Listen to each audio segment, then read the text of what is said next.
Assalamualaikum warahmatullahi wabarakatuh. Saudaraku, Bapak Ibu guruku yang saya hormati, rekan-rekan guru seperjuangan, dan anak-anak sekalian yang berbahagia. Di kesempatan ini saya akan menyampaikan persiapan penilaian akhir semester 1 untuk Bahasa Indonesia kelas 7. Adapun dua hal tentang kisi-kisi soalnya, yaitu materi, teks deskripsi, dan teks cerita fantasi. Apa yang akan ditanyakan pada kedua materi tersebut? Nah, untuk materi teks deskripsi atau menganalisis teks deskripsi, kita akan ditanya bagaimana mengidentifikasi ciri teks deskripsi, struktur dan unsur teks deskripsi. Kita harus mampu menjelaskan isi teks deskripsi, kemudian kebahasaan teks deskripsi, dan memperbaiki kesalahan penulisan. Begitupun untuk materi analisis teks cerita fantasi, kita harus mampu menjawab soal-soal yang berkaitan dengan penjelasan atau menjelaskan ciri dan unsur teks cerita fantasi, struktur teks cerita fantasi, dan kebahasaan cerita fantasi tentang kata ganti. Oleh karena itu, terkait dengan hal-hal yang berkaitan dengan hal di atas, maka selain mendengarkan sesi ini, apa yang saya sampaikan di sini, kalian bisa masuk di YouTube channel Klinik Bahasa dan Sastra tentang penggunaan kata kerja, pemakaian huruf kapital 1 dan pemakaian huruf kapital 2, penggunaan kata ganti, dan penulisan unsur serapan. Ini yang saran untuk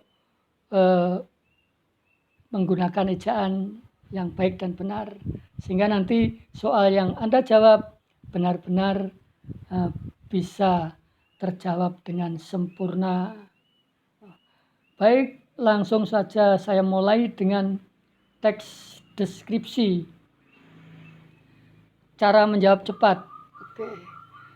Saya ingatkan bahwa ketika kita diberi seperangkat soal, maka silakan dilirik atau dibaca dulu pertanyaannya sebelum kita menganalisis jawabannya. Setelah kita membaca soal, baru kita membaca teks atau ilustrasinya atau bacaannya sambil menggarisbawahi atau menandai kata-kata kunci bacaan tersebut. Sehingga setelah itu baru di menit yang ketiga kita langsung bisa menjawab pertanyaan tersebut. Oke. Teks deskripsi merupakan sebuah teks yang berisi sesuatu yang menggambarkan sesuatu. Biasanya menjelaskan ciri-ciri fisik objek, baik bentuk, ukuran, warna, atau ciri-ciri psikis atau keadaan. Nah, teks deskripsi digambarkan secara sangat jelas dan rinci serta melibatkan kesan indera. Jadi apa yang dilihat, apa yang dirasakan oleh penulis bisa dirasakan oleh pembacanya seolah-olah merasakan secara langsung. Baik, teks deskripsi ini mempunyai struktur 4 hal. Yang pertama ada judul yang berisi menggambarkan isi teks. Kemudian yang kedua, identifikasi atau gambaran umum yang di dalamnya berisi nama objek yang dideskripsikan, lokasi, sejarah lahirnya, makna nama, atau pernyataan umum lainnya tentang objek. Baru setelah itu struktur yang ketiga adalah deskripsi bagian. Jadi dari hal-hal yang sudah disebutkan pada gambaran umum dirinci, lebih rinci pada bagian deskripsi ini. Deskripsi bagian. Berisi perincian bagian objek, dapat berisi apa yang dilihat, didengar, atau dirasakan oleh penulis. Dan teks deskripsi ini akan diakhiri dengan bagian yang keempat, yaitu berupa simpulan atau kesan. Di sana akan dimuat dalam sebuah bagian yang berupa penutup, yaitu berisi kesan dari penulis tentang hal yang dideskripsikan. Oke. Isi teks deskripsi adalah merupakan perincian bagian objek. Dapat berisi apa yang dilihat, didengar, atau dirasakan oleh penulis. Nah, bagaimana struktur kebahasaannya? Untuk memahami struktur kebahasaan, kita harus memahami ciri dan jenis kata kerja, sehingga mampu menggunakannya. Mampu memahami dan menggunakan ejaan bahasa Indonesia. Baik, langsung kita contohkan teks deskripsi tentang rumah mungilku yang baru. Ada 3 bagian, yaitu ada 5 bagian. Ini 5 bagian ini. Yang pertama sudah judulnya, rumah mungilku, kemudian paragraf 1, 2, 3, dan 4. Baik, nanti kita analisis secara bersama-sama. Sambil kita membaca wacana tersebut, kita langsung menggarisbawahi kata-kata kuncinya. Oke, baik. Langsung saja pada paragraf 1. Sudah seminggu kami pindah ke rumah baru. Ada kata kunci rumah baru. Rumahku adalah rumah mungil yang berada persis di depan taman. Ada kata kunci di depan taman. Rumah itu hanya mempunyai luas 36 meter persegi dan luas tanam 60 meter persegi. Nah, luasnya 36 kali 60. Tidak luas dan tidak juga kecil buatku. Ada kata tidak luas. Kami memiliki taman kecil di teras depan yang dipenuhi dengan tanaman di pot warna-warni. Ada taman kecil, ada pot warna-warni, itu kata kuncinya. Setiap tanaman tumbuh subur, ada tanaman bunga dan buah. Bahkan tanaman cabai sudah berbuah banyak. Tanaman subur, bunga, buah. Nah, ini bagian dalam rumahku pun tidak terlalu luas. Rumahku tidak luas. Oke. Rumahku terdiri atas 1 ruang tamu, 2 kamar tidur, dapur, ruang makan, dan 1 kamar mandi. Ini adalah macam-macam kamar dan kata kuncinya gitu. Di ruang tamu hanya berisi karpet sebagai alas duduk dan rak buku yang terpasang di dinding.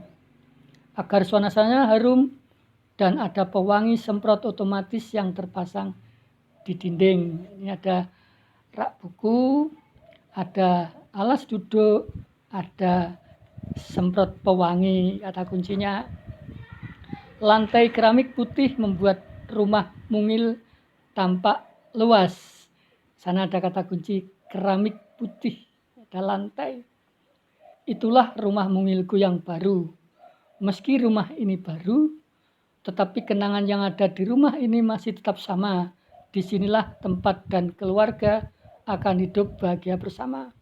Baik, rumah mungil ya baru. Baik, analisis teks deskripsi di atas adalah sebagai berikut.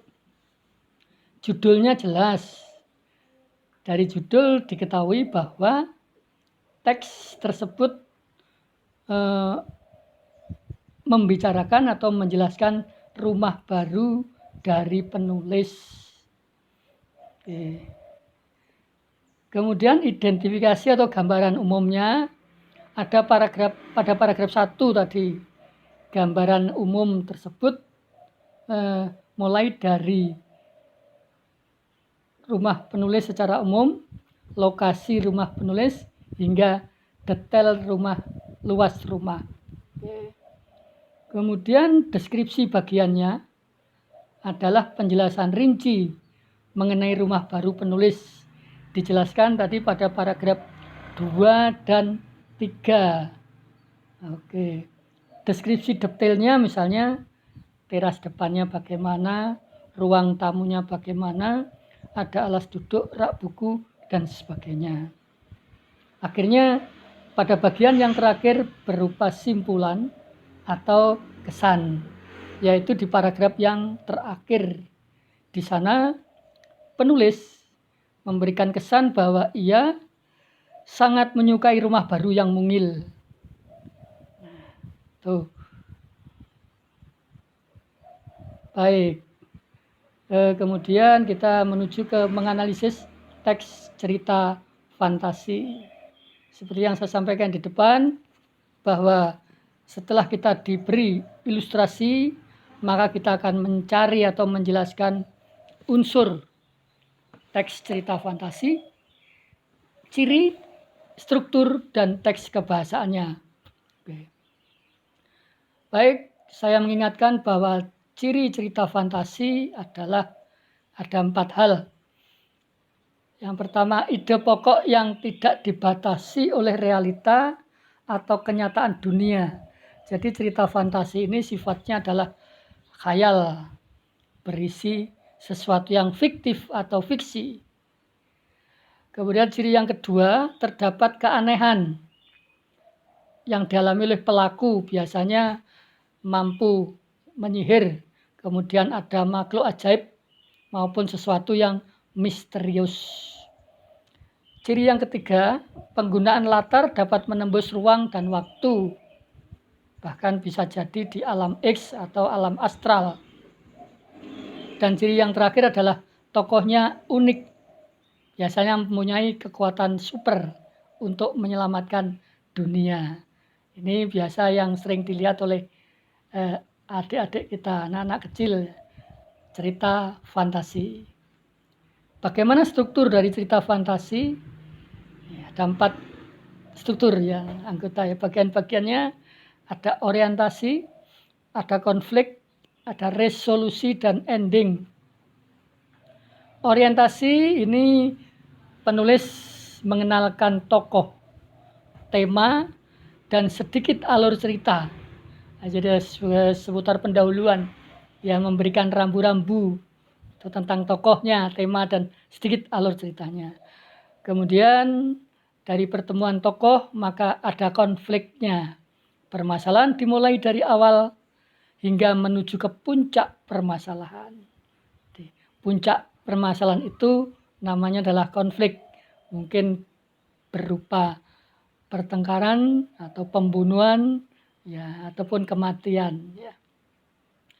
Baik, struktur yang ketiga adalah tahap resolusi, yaitu penyelesaian dari permasalahan atau konflik yang terjadi. Itu pra-ending. Ya. Nanti di terakhirnya ada solusi atau ending atau penutup cerita fantasi. Ada yang berupa happy ending, ada yang berupa sad ending. Happy ending ini menunjukkan bahwa tokoh utama menang dan hidup bahagia. Tetapi yang sad ending, tokoh utama tewas setelah mencapai tujuan dan sebagainya atau menderita. Nah, demikian saudaraku, anak-anakku, sekali lagi saya ingatkan untuk menyempurnakan kemampuan pemahaman materi yang Anda butuhkan dalam ulangan penilaian akhir semester 1 di kelas ini, kelas 9, maka Anda perlu membaca ulang, masuk di YouTube Klinik Bahasa dan Sastra, yaitu penggunaan kata kerja, huruf kapital 1, huruf kapital 2, penggunaan kata ganti, dan penulisan unsur serapan. Sekian, Mudah-mudahan bermanfaat. Kurang lebihnya mohon maaf. Assalamualaikum warahmatullahi wabarakatuh.